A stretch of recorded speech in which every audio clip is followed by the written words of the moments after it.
बाप के एहतराम में सिगरेट बुझाना तुम्हें याद रहा, लेकिन बीवी के लिए वो कुर्बानी देने को तैयार नहीं हो तुम। क्योंकि बाप का एहतराम तुम्हारी तरबियत का हिस्सा है, लेकिन बीवी की इज्जत करना, उसका ख्याल रखना वाकई नहीं समझा पाए तुम्हें। अब वो ऐसी बात नहीं है। मुझे लगता है हम दोनों अपनी बात ठीक से आपको नहीं समझा सके। बेटा रिश्ता होता ही ऐसा है, जब तक मियाँ और बीवी दोनों एक दूसरे के लिए कुर्बानी ना दें, एक दूसरे का ख्याल ना रखें, नहीं चलता। एक ही इंसान पे सारा बर्डन डाल दोगे तो वो बहुत जल्दी टूट जाएगा। लेकिन अगर एक साथ मिलकर चलोगे, एक दूसरे का ख्याल रखोगे, एक दूसरे के लिए कुर्बानी दोगे। अब वो ऐसा नहीं है, हमारे बीच में कुछ भी कॉमन नहीं है। ना ही मोहब्बत है, ना ही कोई मोहब्बत का एहसास। बेटा आप लोगों ने इस रिश्ते को वक्त दिया ही कितना है, और अभी वक्त हुआ ही कितना है। वक्त डालता है एक दूसरे के लिए एहसास। जैसे जैसे वक्त गुजरता है तो वक्त के साथ साथ एहसास भी आ जाएगा, मोहब्बत भी आ जाएगी। हम वाकई तुम्हें ये समझाना भूल गए कि शादी वो नहीं होती जो हम सोचते हैं, बल्कि शादी में तो बहुत सी ऐसी बातों को कबूल करना पड़ता है जो हम शादी से पहले सोच भी नहीं सकते कि हम कबूल करेंगे। इस रिश्ते में बेटा सबसे आसान रास्ता फरार का होता है। 3 लफ्ज तलाक के बोले और फरार हासिल कर ली। लेकिन तुमने तो सबके सामने खुदा को हाजिर और नाजिर जानकर 3 दफा कबूल बोला। उसकी तमाम बुराइयों, उसके तमाम ऐबों पर पर्दा रखना तुम्हारा काम है। घर को बनाने के लिए मर्द भी बराबर की कुर्बानियां देता है, और लड़कियां तो होती हैं ऐसी हैं यार। मर्द को मोहब्बत से, समझदारी से उनको चलाता है। कभी हल्की फुल्की डांट डपट कर ली, लेकिन छोड़ते तो नहीं बेटा। ये अच्छी तरबियत की निशानी होती। हिमल जा रही है, रोक लो उसे।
मुझे नहीं पता कि मुझे अपनी बात की शुरुआत कहाँ से करनी चाहिए,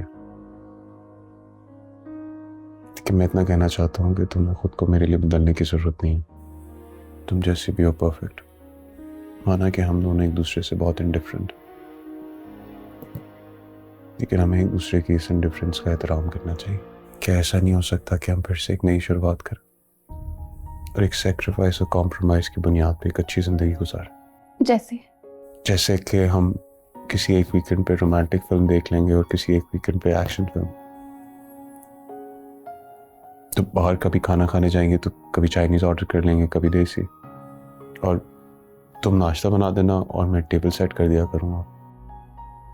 लॉन्ग ड्राइव पे जाएंगे तो जाते हुए रोमांटिक सॉन्ग सुनेंगे और वापस आते हुए इंग्लिश सॉन्ग। अगर मैं ऑफिस से आके 4 दिन तुम्हारा इंतजार करूंगी तो 2 दिन अगर मैं लेट हो गई तो तुम मेरा इंतजार करोगे।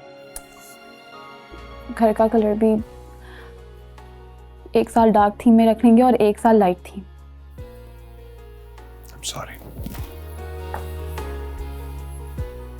जिंदगी सेक्रीफाइस करके, कॉम्प्रोमाइज करके अच्छी गुजर जाएगी। हमारी पर्सनालिटीज बहुत मुख्तलिफ हैं, लेकिन जब शादी होती है और इंसान ने कहा कि 3 लफ्ज बोलता है कबूल है, तो उसके साथ साथ हमें ये नहीं बताया जाता कि सारी जिम्मेदारी सिर्फ औरत पे ही होती है घर बनाने की।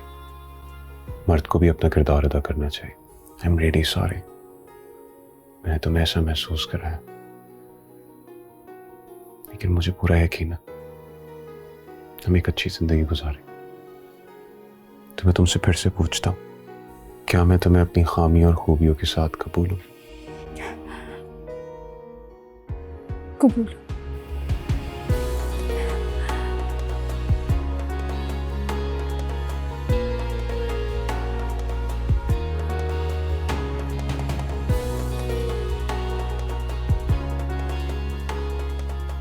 बोल कहानी अपनी जुबानी, हर चेहरा है